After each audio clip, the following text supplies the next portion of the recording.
Hello, friends. This is T again. According to the Daily Mail, RFK Jr. issues 2 bombshell orders on vaccines in move that have the mainstream doctors terrified. Robert F. Kennedy Jr. has pulled promotional ads for vaccines and postponed a meeting of key vaccine advisors in one of the first moves as health secretary. Kennedy ordered the CDC to scrub its digital wild-to-mild flu vaccine campaign that juxtaposed a lion next to a kitten as an analogy for how the shot tames the virus. The campaign was a response to falling flu vaccination rates and especially vicious flu season.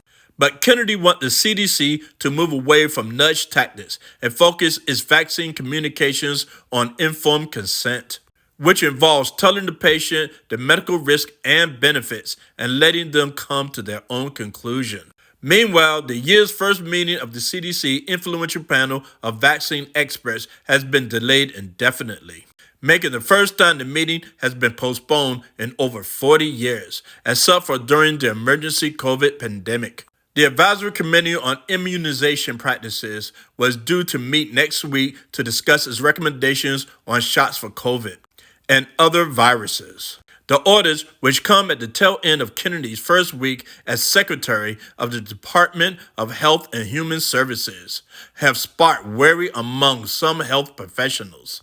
They fear changing the narrative to potential focus on the risks of the vaccines, whose primary side effect is pain at the injection site, could result in far fewer people getting potential life-saving shots. Thanks again for stopping by. This is T. Please subscribe.